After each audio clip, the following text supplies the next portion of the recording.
Hey guys, I was making a few cone incense and I thought I would turn this on and bring you guys in. You might be interested. Somebody might be interested. What I have here is Kifi. I made it a while back. I love the smell of Kifi incense, and that's what this is. Let me take one out here. And what Kifi is like a traditional temple incense, Egyptian temple incense. It's got fruits and honey, resins, sandalwood. It's got a lot of different things in it, and I just have it in these balls. You can roll it out into like thin pellets.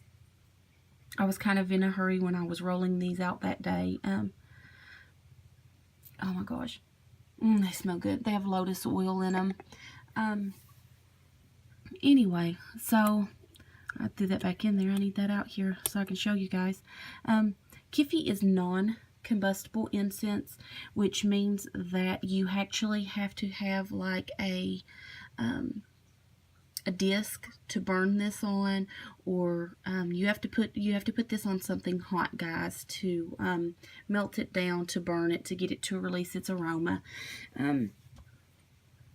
If you have an incense like this and you don't have any discs, or you prefer to have more I don't know, a combustible incense. When you just what a combustible incense is like, oh, let me get it here, is like this. You light it and it smolders on its own, and releases your smoke. Smells up your house, Any incense like this, any cone incense for that matter, any incense you've got, you can grind that back down and you can add to it and make a different incense, or you can change it. So that's what I did with this. I had the Kifi, and Kifi is kind of sticky because, like I said, it's got honey, it's got wine, it has dates, raisins, there's a lot of resins in here. So what I've done is I've taken one of my little Kifi balls and I've added, so this is about, it's about the size of a spoonful. So I took one of these and I added 2 big heaping spoonfuls of Maako powder. Now Maako powder, I think I've discussed this in another video.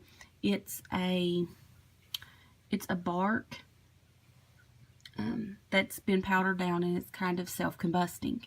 So you can add this to other incense to make a combustible incense if you don't want to use something like saltpeter. Some people don't. So what I have here is I have ground it down. This is half of it. I have the other half I've already started making into the cones.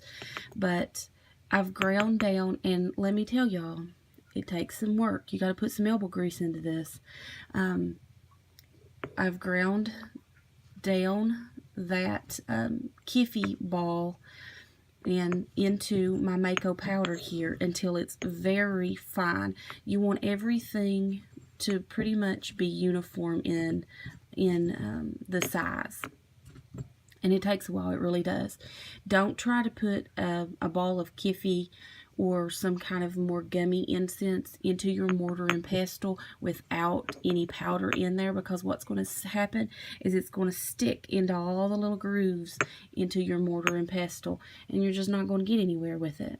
Now you can start to break it apart, but then add your powder to it and just keep working it until it all gets incorporated.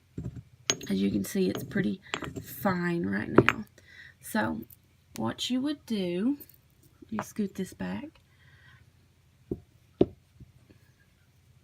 is you're going to add your powder, which is your, whatever your incense blend was, and your Maako powder. You're going to add it into some type of container or bowl. Don't use all of it, y'all.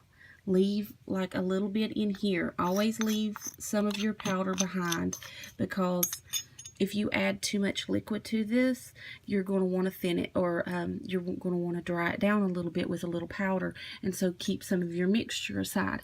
Now I'm just going to put a little bit in here. Let me put this back here out of the way. Now you can use, like with this, what would be really good is to use some wine in here, because wine is primarily, you know, it's water based. Where did my spoon go, y'all? I've lost. Oh, there it is. You can put wine in here. It would go really good with this, since the wine is an ingredient in the Kifi. It would just go really well. But what I'm using is water, because that's what I have down here. I actually don't think I have any red wine in the house right now. The last wine that I made was kiwi wine, and that's a white wine, so I would like something really dark red wine if I used a wine in here. So you're just going to blend, blend, blend. And I don't like stir it around. I mash it down. And the reason I do that is because that water is going to cause like little balls with your dry ingredients.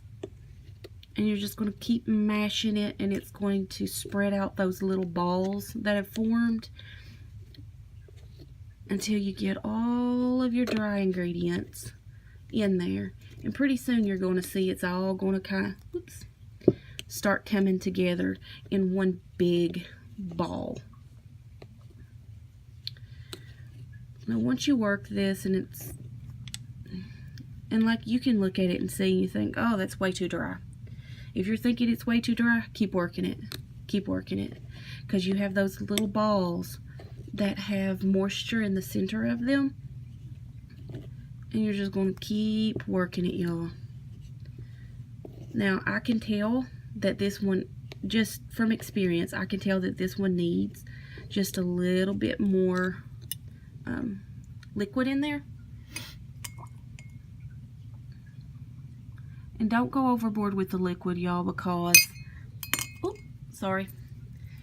you can always add, but you can't take it out. Make a mess here, guys. So keep working it. I'm getting it everywhere. It's hard to do like this, but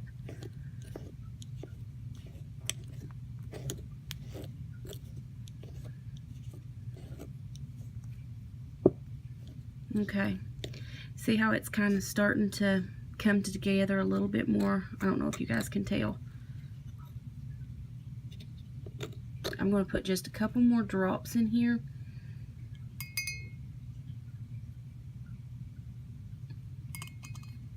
And this takes a while.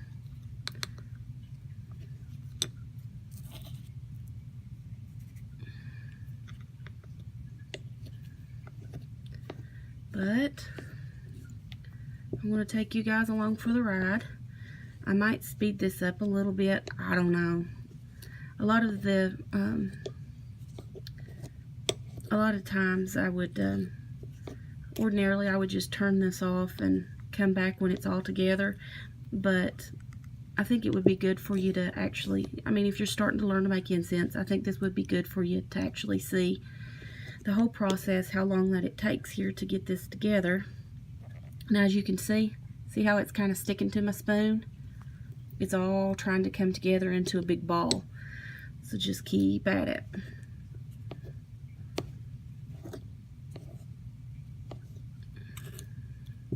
And there's no more powder. If you look down in there, except there on the end of my spoon a little bit, there's really no powder left in here. No dry ingredients, I should say. No dry powders. Let me see here. Get this off my spoon.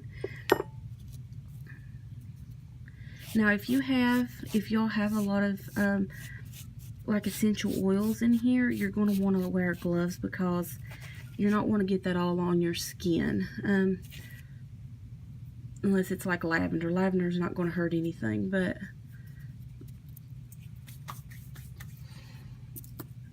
Some you're not going to want to. So once you get it to this point, you can start taking your finger. Now, I can already tell you, because it's sticking to me so well, that it's a little bit too wet. And this is why you keep your little bit of dry on reserve.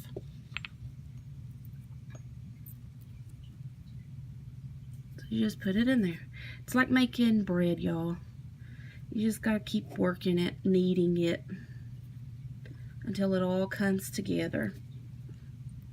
What you want is for your little dough ball here to be kind of like Play-Doh.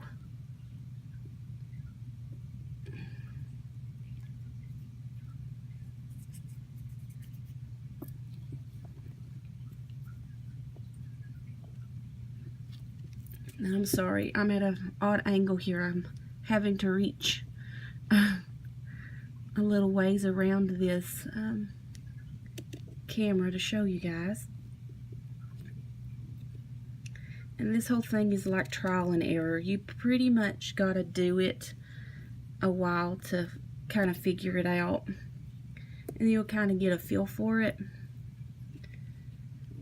when it's ready. See, it pretty much is all together now. It's all sticking together. The more you knead it, the better it'll be. The more it'll come together. Because it looks like all your ingredients are together now, but really there's some in there that's not. So you just keep working it, keep working it, keep working it.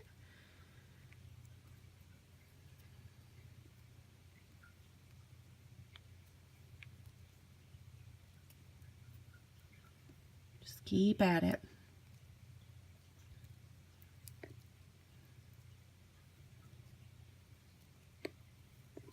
It's good for stress relief, guys. It's not so great if you have trouble with your carpal tunnel like I do.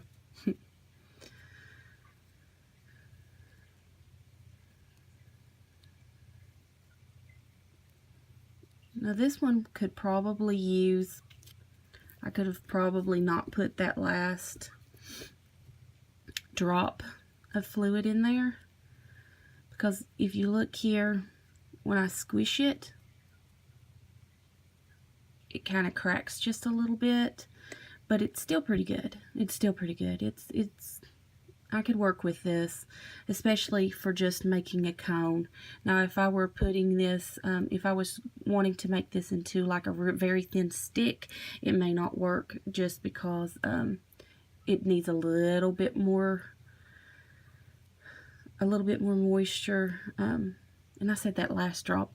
What I meant to say, guys, is it probably could have used another drop, but I can work with this as is, just like this. Yeah. So as you see, this is kind of almost a Play-Doh consistency. So at this point, we could make it into whatever shape we were going to make it in. If we were going to make it into a cone, you could go ahead and make it into a cone.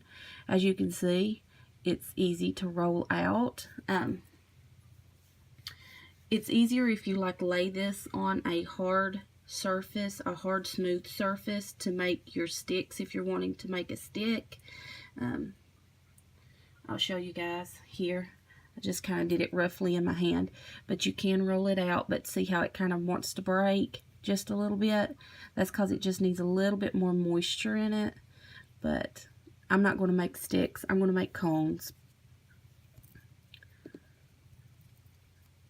So what you do is, to make a cone, and you want your cone to be kind of thin. You don't want it to be too thick. The cone that I just showed you guys at the beginning is actually a little bit too thick. It's better to have a thinner cone than a thicker cone. It's going to burn better for you. It gets too thick and it'll just kind of smother out. And I'm not the greatest cone maker, y'all, so just be aware of that right up front. Mine aren't the prettiest. I am kind of going to make the bottom of it a little bit wider so it doesn't fall over on me when I'm using it.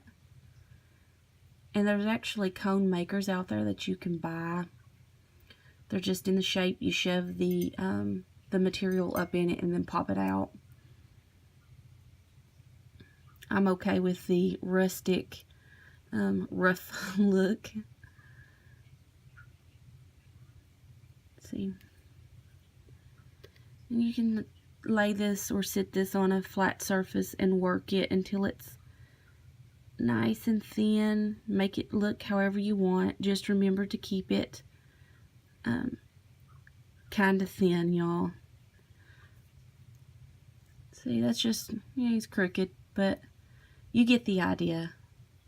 I can't do it. I've got to, I got to get a little less distance between me and it so I can work on it. But that's basically it right there, guys.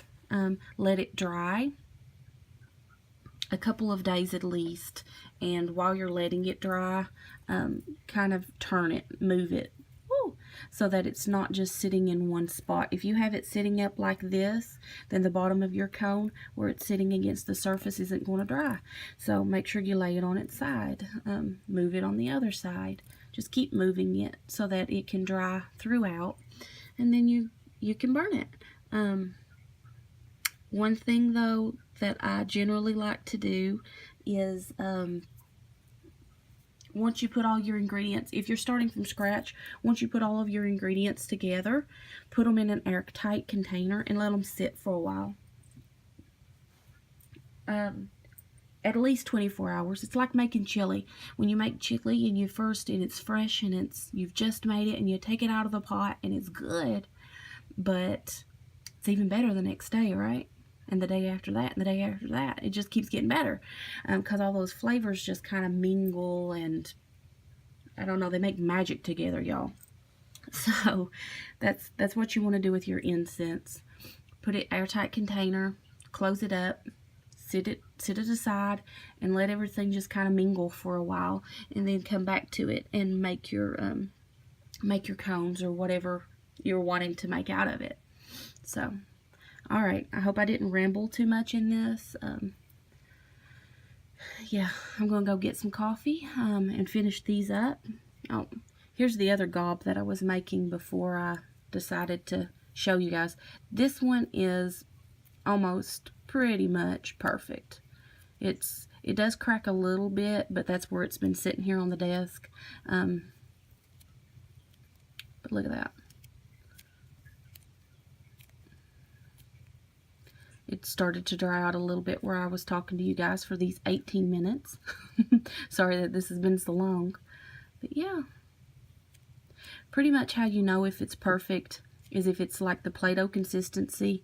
I've got a little bit on me here where I've been working with this, but you don't want it too sticky so that it's sticking all over your hands. If you've got that, or if it's kind of wet feeling, then obviously it's too wet. If it's too dry, when you try to stick it together, it won't. It'll just crumble apart. Or if it cracks too much. This one's not too bad. It's not cracking too bad whenever I squish it. It's still workable. Alright guys. Y'all have a good one.